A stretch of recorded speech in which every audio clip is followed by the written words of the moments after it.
여러분 반갑습니다. 횃불공동체 교회 성경 공부 오늘은 31번째 시간이고요. 네, 굉장히 많이 시간이 지났네요. 날씨가 굉장히 더운데 건강에 유의하시기 바랍니다. 오늘은 야곱에게 있어서 가장 중요한 인생의 터닝 포인트 중에 하나로 꼽을 수 있는 바로 하나님과 씨름하는 장면이 나오는 창세기 32장 말씀을 같이 묵상해 보려고 합니다. 31장에서는 이제 라반을 떠나서 이제 야곱이 다시 고향으로 돌아오는 과정이었고요. 라반이 쫓아와서 또한 자기가 필요한 부분들을 이야기하고 서로 간에 합의가 있은 후에 이제 그는 다시 고향으로 돌아가고 있는 과정입니다. 하지만 여러분도 우리가 같이 공부하면서 배웠던 것처럼 야곱에게는 아직 해결하지 못했던 과거의 문제가 있죠. 그것은 본인이 자기의 형 에서를 속여서 또한 자기의 아비였던 이삭을 속여서 장자의 축복권을 받았던 그 사건입니다. 야곱은 고향으로 돌아오면서도 그 부분이 내내 찜찜했고요. 또 여러 가지 많은 걱정을 안고 지금 돌아오고 있는 중입니다. 하나님의 천사 아니면 하나님이라고도 이야기되는데요. 음, 씨름하는 장면이 나오게 됩니다. 야곱은 그래서 씨름하는 자, 또 나중에 이제 이 사건을 계기로 해서 그는 새로운 이름을 얻게 됩니다. 라반에게서 벗어나 고향으로 향하고 있는 야곱과 그의 가족들이 등장하게 됐고요. 아까도 서두에서 말씀드렸던 것처럼 여전히 과거의 잘못은 남아있는 상태입니다. 이게 우리에게 한 가지 교훈을 주는 건데요. 결국은 우리가 과거에 저질렀던 것이 하나님 안에서 해결되지 않으면, 즉 우리가 그분에 대한 죄의 용서라든가 우리 필요한 부분들을 행하지 않으면 그것이 우리가 얼마만큼 시간이 흘렀든지 또 우리가 얼마만큼 많은 영향을 끼치는 사람이 되었든지 상관없이 여전히 그 문제 때문에 우리가 더 이상 앞으로 나가지 못하는 그러한 일을 겪게 됩니다. 형 에서를 두려워하는 야곱이 있고요. 또한 야곱의 기도가 32장에 등장하게 됩니다. 야곱은 하나님께 기도하는 장면이 나오게 되고요. 또한 그 기도는 앞에서 우리가 배웠던 창세기 28장에서 그가 하나님께 단을 쌓으면서 했던 그 신앙 고백하고도 연결되어집니다. 야곱은 그의 형 에서를 달래는 방식을 이제 32장에서 드러나게 되는데요. 그 가지고 있는 모든 것들을 먼저 보내고 우선 종들을 먼저 보내게 되죠. 그 다음에 에서에게 선물로 줄 자기의 가축들을 보내게 됩니다. 그리고 그의 종에게 이르기를 만약에 에서를 만나거든 이렇게 이야기라고 하죠. 당신의 종 야곱이 우리 뒤에 있습니다라고 말하라고 하고요. 그래서 야곱은 이렇게 한 것은 먼저 선물을 보내서 형의 감정을 누그러뜨리고 난 다음에 그러한 상태에서 만나면 혹시 자기를 용서하지 않을까라 생각했던 거죠. 그래서 야곱은 선물을 먼저 보냈고 종들과 함께 그날 밤에 천막에서 보내게 되었습니다. 형 에서와 만나는 것을 두려워했던 야곱. 우리는 항상 고난과 축복 사이에 늘 머무르게 됩니다. 즉 때로는 고난이 우리로 하여금 하나님의 축복으로 향할 수 있는 그러한 길을 열어주기도 하고요. 또한 고난의 시간이 지난 다음에 하나님의 축복이 우리를 찾아오는 경우도 우리는 자주 발견하게 됩니다. 22절, 23절 말씀 보니까 야곱은 밤에 일어나 이제 두 번째가 되는 거죠. 두 아내와 두 여종과 그의 11 아들을 인도하여 야복 나루를 건너게 하였다.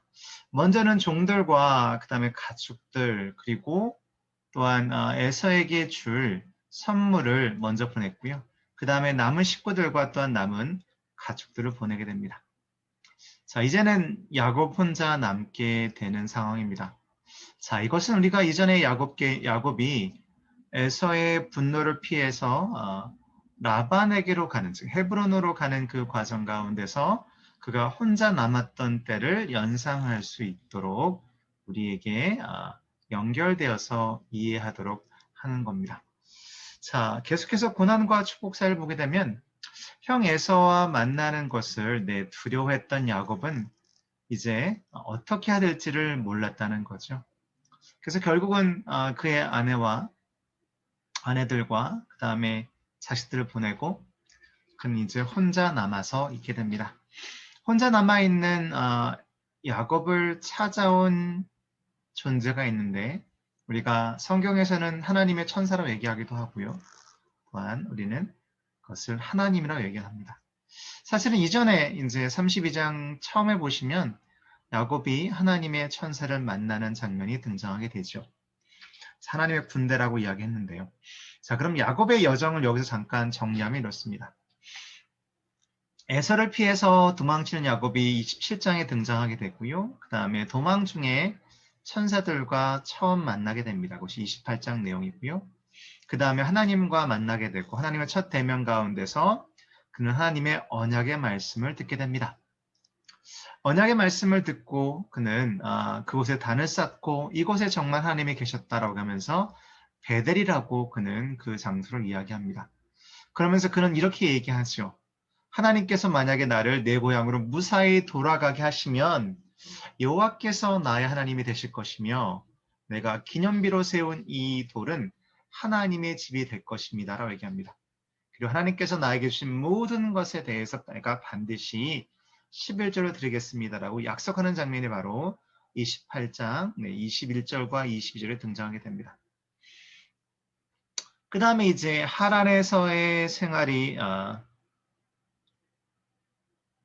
헤브론에서 생활이 이제 하란에서 생활이 시작됐고요. 그 다음에 라반을 피해서 이제 다시 고향으로 회귀하는 장면이 31장에 등장하게 되지요. 32장 초반에 보게 되면 천사들 하나님의 군대라고 본인이 일컬었던 마하나임이라고 되어 있습니다. 마하나임 하나님의 군대이다라고 했던 천사들을 만나게 됐고요. 그 다음에 그는 하나님께 이렇게 기도합니다. 나의 아브라함의 하나님 또한 내 아버지 이삭의 하나님 여호와여 주께서는 전에 나에게 내 고향 내 친척으로 돌아가거라 내가 너의 은혜를 베풀겠다 말씀하셨습니다. 나는 주께서 나에게 보여주신 모든 자비와 신실하심을 조금도 감당할 수 없습니다. 내가 지팡이 하나만 가지고 이 요단을 건넜는데 지금은 2대를 이뤘습니다. 내가 주께 간절히 기도합니다. 나를 내 형 에서의 손에서 구해주소서. 그가 와서 나와 내 처자들을 칠까 두렵습니다. 9절과 11절 말씀을 통해서 그는 하나님의 언약을 기억하고 그 언약을 하나님께 기도 가운데 다시 말씀드린 장면이 나오게 됩니다. 자, 그래서 야곱은 이제 홀로 남아서 하나님과 씨름하는 장면이 나오게 되고요. 고난과 축복사이 아까도 계속 말씀드리는 내용인데요. 여기에서는 이제 새로운 이름을 그가 받게 되는 장면이 나오게 됩니다. 자, 뭐 좀 길긴 하지만 읽어야 될 것 같아서요. 자기만 홀로 남았는데 어떤 사람이 와서 날이 새도록 야곱과 씨름하다가 자기가 이길 수 없는 것을 알고 야곱의 엉덩이를 쳤다라고 되어 있습니다. 이 부분은 사실 우리가 해석하기 나름일 것 같긴 한데요. 하나님이 또한 하나님의 천사가 야곱하고 씨름하는데 야곱을 이길 수 없었다. 이거는 맞지 않아 보이고요. 이것에 대한 올바른 성경적인 해석은 이런 것 같습니다. 야곱이 지칠까봐, 오히려 야곱이 씨름에서 질까봐 염려했던 것처럼 보여지고요. 그래서 그와 씨름하는 중에 그 당시의 씨름은 우리가 알고 있는 그러한 그 민속 씨름처럼 서로 막 이렇게 젠틀하게 아니면 뭐 힘만 과시하는 것이 아니라 그 당시의 씨름은 거의 서로 죽이려고 달려드는 건 마찬가지거든요.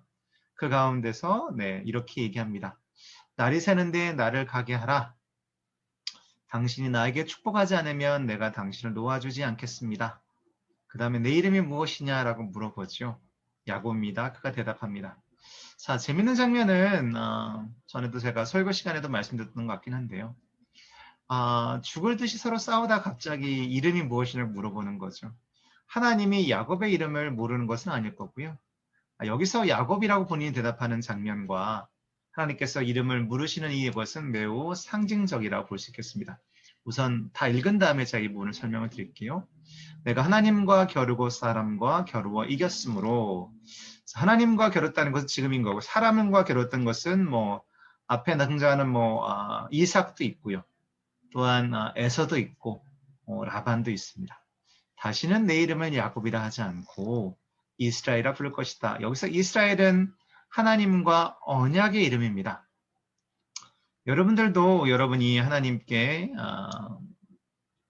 우리의 마음을 드리고 하나님으로부터 우리가 또한 은혜를 체험하고 예수를 주로 고백하는 그때부터 우리에게는 부모님께서 우리에게 주신 이름도 있지만 또 우리가 하나님에게 불려주는 이름이 따로 있다라는 거죠. 자, 그 이름을 여러분들이 기억하시면 좋을 것 같고요. 그러자 그 사람은 내가 어째서 내 이름을 묻느냐 하며 거기서 야곱을 축복하였습니다. 그래서 야곱은 내가 하나님과 대면하고도 죽지 않고 살아남았다 하며 그것을 분이라 부르다. 자, 분이엘이 굉장히 중요한 이름이 되는데요. 야곱은 평생 자기의 의지대로 맨 처음부터 본인 것이 아닌 것을 빼앗으면서 그의 인생이 시작이 됐죠. 자, 이 씨름은 하나님께서 야곱을 바꾸시기 위해서, 즉 이기기 위해서로 싸운 것이 아니라 하나님께서 더 이상 야곱으로 살지 말라. 자, 야곱이 가지고 있는 이름이 있잖아요. 야곱이 어떤 뜻이냐, 여러분들이 나중에 이제 제가 좀 더 설명을 전해드렸지만 다시 한번 여러분들에게 상기시켜 드릴 텐데요. 야곱은 우선은 뭐 발뒤꿈치를 잡는 자, 태중에서 이제 우리가 기억하시면 태중에서 서로 싸웠던 장면이 나오게 되고요. 또 정말 남의 발목을 잡은 사람이 바로 야곱이었죠. 또한 그런 거짓말쟁이였고 또한 속이는 사람이었습니다. 하나님께서 이제는 더 이상 그러한 속이는 자, 남의 발꿈치를 잡는 자, 또한 거짓말하는 자로 살지 말고 하나님과의 언약의 관계로 살아가라고 그에게 이야기를 하시는 거죠. 자, 이름이 갖고 있는 능력. 우리가 크리스찬, 우리가 신앙인이라고 하는 새로운 아이덴티티, 즉 새로운 정체성을 부여받았을 때 우리는 그것에 대한 능력이 있다는 겁니다. 다시 크리스찬이란 말의 뜻에는 이것이 가지고 있는 의미는 힘이 없거나 또한 이것이 가지고 있는 의미는 또한 세상적인 것이 아니라는 것을 의미합니다. 즉 내가 크리스찬이다. 그것이 나의 새로운 이름이라고 했을 때 이 크리스찬, 신앙이라는 말의 뜻은 이 안에 하나님의 정직함, 하나님의 능력, 하나님의 사랑, 하나님의 놀라운 은총이 있는 것이라는 거죠. 즉 우리가 어떤 이름으로 불려지느냐는 우리가 가지고 있는 능력과 또 이름이 주는 우리에게 권한이 있다는 겁니다. 야곱은 이 씨름을 통해서 새로운 인생의 챕터, 새로운 인생의 장이 시작이 됩니다. 이제 더 이상 야곱이 아닌 이스라엘, 하나님의 언약의 사람으로 거듭나게 됩니다. 우리는 많은 고난과 고통 가운데 있습니다. 물론 야곱이 당했던 고난은 신자들 또한 하나님을 신실하게 믿는 사람들이 받았던 고난하고는 차이가 있습니다. 하지만 고난은 어떤 의미에서는 우리에게 같은 어떤 무게로 느껴질 때가 있다는 거죠. 잘 아시는 말씀처럼 로마서 8장 35절 말씀에 누가 우리를 그리스도의 사랑에서 끊으리요 환난이나 곤고나 박해나 기근이나 적신이나 위험이나 칼이랴 라고 말씀하고 계시죠. 그리스도의 사랑에서 끊을 수 없다는 것, 즉 하나님과 우리 사이의 언약의 관계는 결코 끊어질 수 없다는 겁니다. 또한 이어지는 말씀에 39절 말씀 보게 되면 높음이나 깊음이나 다른 어떠한 피조물이라도 우리를 우리 주 그리스도 예수 안에 있는 하나님의 사랑에서 끊을 수 없으리라라고 이야기하고 계십니다. 자, 그래서 우리가 하나님을 위해서 고난을 당하는 것, 때로 우리가 다른 사람이 알아주지 못하는 그런 어려움에 직면하게 될 때도 우리가 결코 낙심하거나 우리가 하는 일에 대해서 의심하거나 또한 염려하지 말아야 할 것은 어느 누구도 그 어떠한 것도 그리스도의 사랑 안에서 우리를 끊어낼 수가 없다는 겁니다. 야고보서 말씀 또한 이렇게 얘기합니다. 내 형제들아 너희가 여러 가지 시험을 당하거든 온전히 기쁘게 여기라. 이는 너의 믿음의 실현이 인내를 만들어내는 줄을 너희가 알미라. 자, 여기서 제가 여러분들에게 드리고 싶은 질문은, 여러분들은 진정한 의미의 싸움꾼이란 얘기. 여기서 싸움꾼은 우리가 막 싸움을 하는 사람들 얘기하는 것이 아니고요. 과연 우리는 정말 선한 싸움을 싸우고 있는 자들이냐고 저는 여러분들에게 여쭤보고 있는 겁니다. 하나님은 왜 우리와 씨름을 해야 하실까요? 하나님이 우리와 씨름해야 하시는 이유는 뭐냐면요. 하나님은 야곱과 씨름하셨는데 왜 했냐면 야곱에게 새로운 삶을 초대하시고 제안하시는 것입니다. 그러한 같은 하나님께서 우리와도 씨름을 하시죠. 우선은 구원을 주시기 전에 우리와 싸움을 하셔서 우리의 모든 세상적인 사람들을 이제 죽이고 예수 그리스도 안에서 새롭게 거듭나고 그리스도로 더불어 다시 태어나게 하십니다. 또한 구원을 받고 난 이후에도 우리가 삶의 문제를 결정하게 될 때에 우리는 하나님과 씨름하도록 하나님께서 우리를 찾아오십니다. 우리는 기도 가운데 내 뜻이 아닌 하나님의 뜻을 온전히 얻기 위해서 하나님과 씨름할 때가 있고요. 또 하나님께서는 우리를 위해서 보내신 이들과 씨름하도록 우리를 만드시기도 합니다. 하나님께서 우리에게 향하신 뜻을 알기 위해서 우리는 세상과 문제와 싸우는 것이 아니라 먼저 하나님과 씨름해야 되는데요. 진정한 씨름은 바로 기도를 통해서 이루어질 수 있습니다. 즉 우리가 하나님과 씨름해야 되는 이유는 뭐냐면요. 26절 말씀처럼 야곱이 얘기하죠. 나로 가게 하라 했더니 당신이 나를 축복하지 않으시면 내가 절대로 놓지 않겠습니다. 얘기합니다. 야곱은 축복을 위해 모든 사람과 씨름했습니다. 자기의 것을 얻기 위해서 씨름했다는 거죠. 하지만 하나님과의 씨름은 무엇인가 좀 달랐습니다. 하나님은 야곱의 엉덩이 뼈를 쳐서 그를 쩔뚝거리겠다는 겁니다. 왜 이러한 것을 하셨을까요? 그 이유는 이 쩔뚝거림을 통해서 야곱에게 너의 모든 축복의 근원은 바로 나 여호와라는 것을 분명히 가르쳐 주는 겁니다.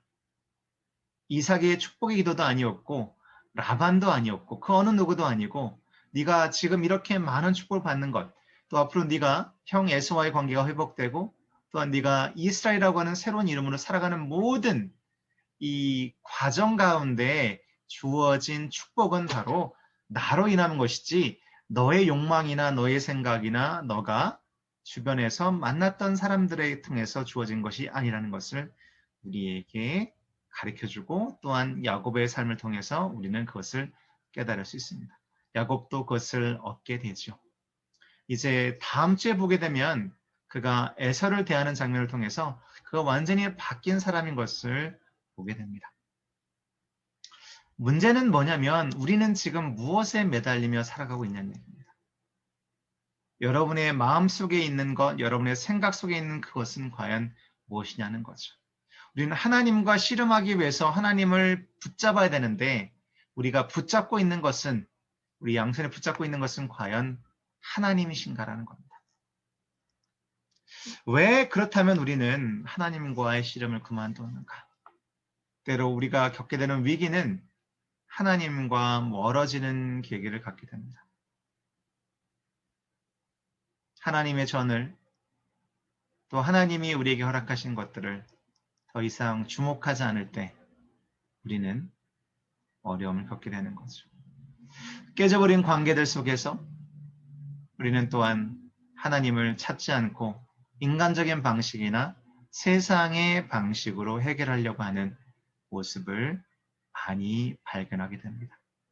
또 하나님께 기도했는데 하나님께서 응답하지 않으시는 것, 우리의 조급함이 또한 또한 하나님을 신뢰하지 못하는 우리의 그 불신앙이 우리로 하여금 하나님과 멀어지게 합니다. 하나님이 우리를 위해서 오시는 것처럼 느끼지 못할 때 우리 삶 가운데 하나님이 더 이상 중심이 아닌 것처럼 느껴질 때가 있다는 거죠.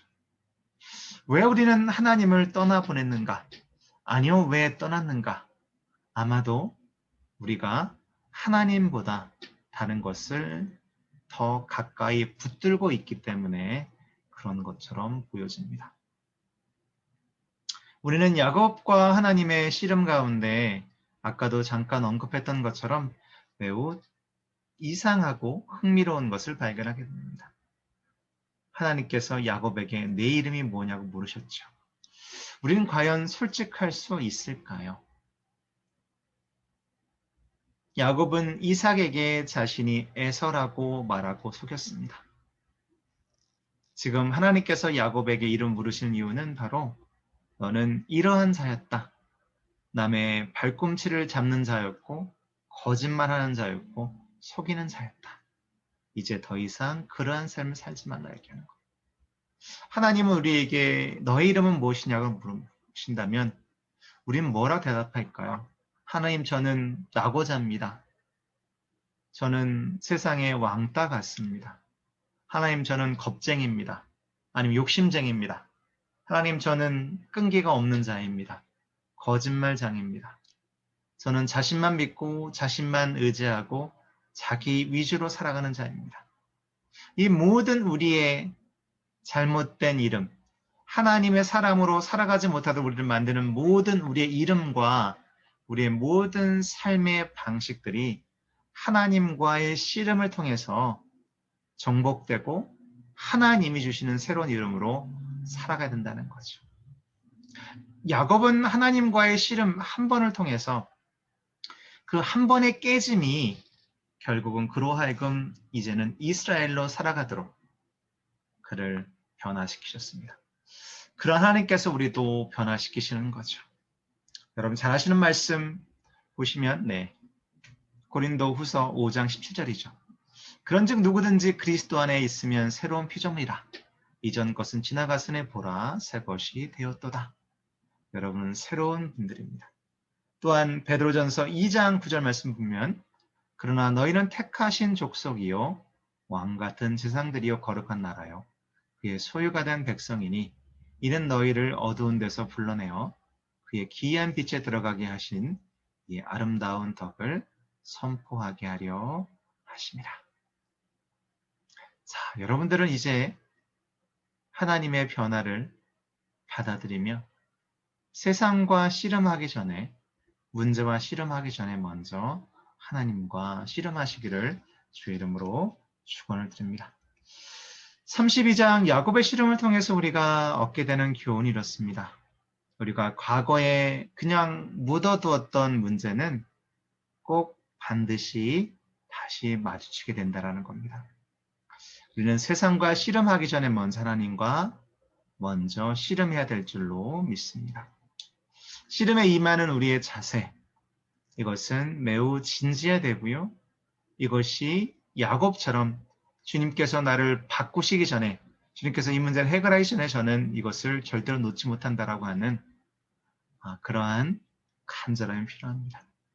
또한 여러분의 이름이 상징하는 의미가 무엇인지, 이것이 여러분의 직분이 될 수도 있고요. 물론 신앙상 직분이긴 합니다만은 내가 권사로, 또한 전도사로, 강도사로, 목사로, 또한 집사로, 또한 성도로 어떠한 것이든지 간에 이것이 하나님으로부터 왔다고 한다면 이것이 상징하는 의미가 있을 겁니다.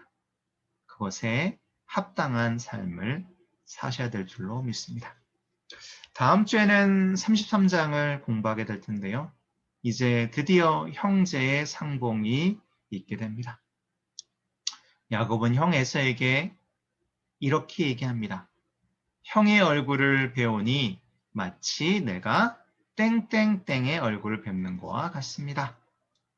자, 이 장면에서 모든 형제 간의 그런 갈등이 완전히 물 녹듯이, 얼음 녹듯이, 완전히 녹아져 내립니다. 그러면서 야곱은 이제 과거의 모든 문제로부터 자유함을 얻게 됩니다. 자, 성경 창세기는 총 2개 장으로 나눠졌다고 말씀드렸습니다. 1장부터 11장, 12장부터 50장까지. 자, 12장부터 50장은 4명의 인물로 등장했는데요. 우리는 아브라함을 공부했고, 이삭을 공부했고, 야곱을 합니다. 다음 주가 거의 야곱의 마지막이 될 것 같고요. 그 다음에는 요셉이 등장하게 되죠. 사랑하는 성도 여러분, 야곱은 제가 볼 때는 하나님의 놀라운 축복받는 또한 받았던 수많은 인물 중에 하나이면서 제가 볼 때는 가장 저랑 맞는 사람인 것처럼 보여지기도 합니다. 자, 야곱의 앞으로의 행보를 여러분들이 같이 읽으시면서 묵상하시면서 우리도 씨름하는 자가 되어서 하나님과 씨름하는 자가 되어서 하나님의 언약의 아름다운 이름을 받고 그 이름에 합당한 삶을 살아줬으면 좋겠습니다. 여러분 수고하셨고요. 네, 우리가 계속해서 말씀을 읽는 것이 매우 중요합니다. 이거는 그냥 여러분들에게 이 말씀을 잘 이해할 수 있도록 도움을 드리는 거고요. 여러분은 계속해서 말씀을 잘 묵상하시고 깊이 읽으시면서 성령 하나님의 도우심을 받아가면서 말씀이 기도가 되고 기도가 우리의 일상이 되고 우리의 일상이 우리의 하나님을 향한 아름다운 열정으로 열매 맺기를 바랍니다. 여러분 수고하셨고 축복합니다. 사랑합니다. 이따 저녁에 온라인 기도회 때 만나도록 하겠습니다. 감사합니다.